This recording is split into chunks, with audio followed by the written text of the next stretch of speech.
Hello friends, எல்லோரும் எப்படி இருக்கீங்க? நல்லா இருக்கீங்களா? எல்லாருக்கும் வணக்கங்க. வெல்கம் டு கல்பனா தமிழ் விளாகுங்க. இந்த பதிவு வந்து பார்க்கறதுக்கு வந்திருக்க எல்லா சகோதரிகளும் இது வரைக்கும் சப்ஸ்கிரைப் பண்ணாமல் இருந்தீங்கன்னா சப்ஸ்கிரைப் பண்ணிவிட்டு பக்கத்துலேயே இருக்க ஆல் பட்டனையும் கிளிக் பண்ணிட்டீங்கன்னா நான் போடுற பதிவெல்லாம் உங்களுக்கு உடனுக்குடனே வருங்க. சனி பகவானாலையும் நோய்கள்லாம் ஏற்படுது அப்படின்னு ஜோதிடத்தில் இருக்கு இல்லைங்களா? மருத்துவ ஜோதிடத்தில் வந்து சனி பகவான் மூலமாக ஏற்படக்கூடிய நோய்கள் வந்து நம்ம பார்க்கணும். சனி பகவானை பார்த்து எல்லாருமே வந்து பயப்பட வேண்டியதில்லை. ஆயுள் காரகனும் அவருங்க தான். நம்மளுக்கு நோய் கொடுத்தாலும் அதுக்கான தீர்வையும் அவரே கொடுத்துருவாரு. நம்ம எதற்கு கவலைப்பட வேண்டியது இல்லைங்க, சரிங்களா? நல்ல நிலையில் நம்மளுக்கு சனி பகவான் வந்து வீற்றிருக்கும் பொழுது 7 சனி, அஷ்டம சனி, எந்த சனியை பார்த்து பயப்படாதீங்க. அதெல்லாம் பொது பலன் தான், சரிங்களா? இப்போ சனி பயிற்சி வரப்போகுதுங்க. அதனால சனி பயிற்சி பலன்கள்லாம் பார்த்துட்டு அப்படி இருக்குமோ இப்படி இருக்குமோ அப்படிலாம் கவலைப்பட்டுக்காதீங்க.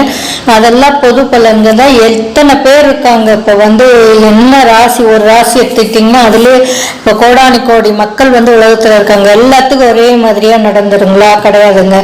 இது பொதுவான பலன். அந்த சனி பயிற்சினாலையும் அந்த ராகு கேது நிற்கிற இடமும் குரு நிற்கிற இடமும் வச்சுட்டு தான் சொல்லுவாங்க. அது வந்து உங்களுடைய ஜாதகத்தில் இருக்க எந்த நிலையில வீட்டிருக்காரோ அதை பொறுத்து தான் உங்களுக்கு உங்களுடைய தசாபுத்திகளையும் பொறுத்து தான் பலன்கள்லாம் அமையுங்க. ஆனால் கூட அதனுடைய இந்த வந்து கோச்சார ரீதியாக மாறுறது வந்து 10% தாங்க உங்களுக்கு நடக்கும். அதனால அதை நினச்சி கவலைப்படாமல் நீங்கள் வந்து எல்லோரும் வந்து அவங்கவுங்க வேலையை பார்க்கணுங்க, சரிங்களா? இப்போ வந்து மருத்துவ ஜோதிடத்தில் நம்மள வந்து சனி பகவான் மூலமாக ஏற்படக்கூடிய நோய்கள்னால் என்னென்னு பார்த்தீங்கன்னா, கால் வலி வந்து இருக்குங்க. கால் வந்து சில பேர்த்துக்கு இருக்கும், கால் வலி ஏற்படும். அப்புறம் வாத நோயின்னு சொல்கிறாங்க இல்லைங்களா, அந்த நோய் இருக்கும். அப்புறம் முக்கியமாக வந்து முடக்குவாதம்னு சொல்லுவாங்க. அப்புறம் வந்து வாய்வு தொல்லை வந்து ஏற்படுத்துறது சனி பகவான் தாங்க, சரிங்களா? சில பேரை கடின உழைப்பு செய்ய வைக்கிறதும் அவர் தான். கடின உழைப்பால் ஏற்படுற சோறுக்கும் அவர் தான் காரணம், சரிங்களா? உளநிலை மாற்றம் அப்படின்னா மனநிலையில மாற்றம்லாம் ஏற்படுது. அப்புறம் பித்து பிடிச்ச மாதிரி இருப்பாங்க, அவங்களும் இந்த சனி பகவானுடைய பிரச்சனையினால தான், சரிங்களா? மருத்துவ ஜோதிடத்தில் பார்த்தா தெரியும். அப்புறம் அஜீரணம், அப்புறம் இடுப்புக்கு கீழே முக்கியமாக இருக்க பிரச்சனைக்கெல்லாம் காரணம் வந்து சனி பகவான் தாங்க. அழுக்கு சேர்ற பகுதி எல்லாமே பாதிச்சதுன்னா அது சனி பகவான் தாங்க. அடி வயிற்று பிரச்சனைக்கெல்லாம் காரணமும் சனி பகவான் தாங்க. இந்த நோயெல்லாம் வந்து சனி பகவானால ஏற்படுங்க. இதை விட்டோம்னா நம்ம என்ன சொல்லலாம் அப்படின்னு பார்த்தீங்கன்னா, பற்சொத்தை எல்லாம் வருது இல்லைங்களா, பல்லில் சொத்தை வர்றது. அப்புறம் ஹீமோக்ளோபின் வந்து குறைபாடு வரும் நிறைய பேர்த்துக்கால், சரிங்களா? அதுவும் சனி பகவானுடைய வந்து ஆதிக்கத்தினால வர்றது. அதாவது மருத்துவ ஜோதிடம் மூலமாக சனி பகவானுடைய ஏற்படக்கூடிய நோய்கள்ங்க, சரிங்களா? இதெல்லாமே இருந்தால் கூட நம்ம வந்து நான் இதுக்குன்னு எல்லாமே பரிகாரம், சின்ன சின்ன பரிகாரம் தான். நான் எப்பவுமே எளிய பரிகாரம் தான் சொல்கிறேன், நீங்கள் பார்த்து பயன்பெறுங்களேன். ரொம்ப எளிய முறை தாங்க பரிகாரம்னு எடுத்துக்கிட்டிங்கன்னா சிம்பிளாக நீங்கள் வீட்லேயே செஞ்சுட்டு போகலாம். என்னன்னா, இரும்பு வந்து சனியின் காரத்துவத்தில் வந்து இரும்பு உண்டு இல்லையா? அப்போ அந்த இரும்பு பாத்திரத்தில் நீங்கள் சமைச்சிடுங்க, அதை உட்கொள்ளுங்க. அப்போ வந்து உங்களுக்கு வந்து அது வந்து அந்த தாக்கம்லாம் குறையும், சரிங்களா? நல்லதே நடக்குங்க. நல்லெண்ணெயில் குளிச்சுட்டே வாங்கலேன், அதுவும் வந்து உங்களுக்கு நல்லதே நடக்கும்.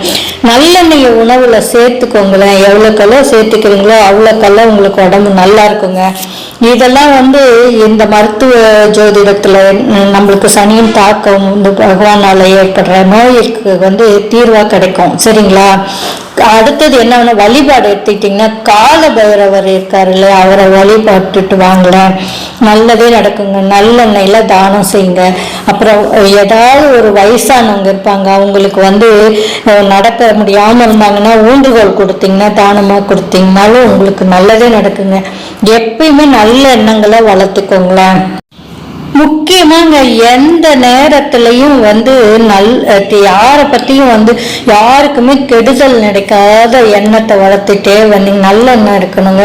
அப்போ அதுதான் மிக சிறந்த பரிகாரம், சரிங்களா? தன்னையும் தன்னை சுற்றியுள்ள இடத்தையும் சுத்தமாக வச்சுக்கிட்டாலே போதுங்க, அவருக்கு வந்து நல்லா பிரீத்தியாகும், சரிங்களா? முக்கியமாக வந்து பாத்ரூம் இருக்கு இல்லைங்களா, பாத்ரூமை வந்து சுத்தமாக வச்சுக்கணுங்க. அது எல்லார் வீட்லேயும் அதை வந்து செஞ்சு பாருங்க. பாருங்களேன், எல்லாமே உங்களுக்கு நல்லதே நடக்குங்க. சரிங்களா? பாத்ரூமுக்கு இதுக்கு என்னன்னு சொல்லாதீங்க. சனி பகவானுடைய தாக்கம் வந்து இதுக்கும் சம்மந்தம் இருக்குங்க. இதெல்லாம் செஞ்சா உங்களுக்கு வந்து எல்லாம் நடந்துருமா அப்படின்னு கிண்டல் கேலியெல்லாம் பேசாதீங்க. இந்த பரிகாரம் எல்லாம் செய்யும்போது உங்களுக்கு வந்து அந்த ஜோதிட ரீதியா கிடைக்கிற அந்த நோய்களுடைய தாக்கம் வந்து குறையுங்க. என்னதான் இருந்தாலும் நீங்க விதிப்படி உங்களுக்கு வந்து என்ன அனுபவிக்கணுமோ அனுபவிக்கணுங்க. இருந்தாலும் அதனுடைய தாக்கம் வந்து உங்களுக்கு கம்மியாகவும் வந்து உங்களுக்கு நல்லதே நடக்குங்க.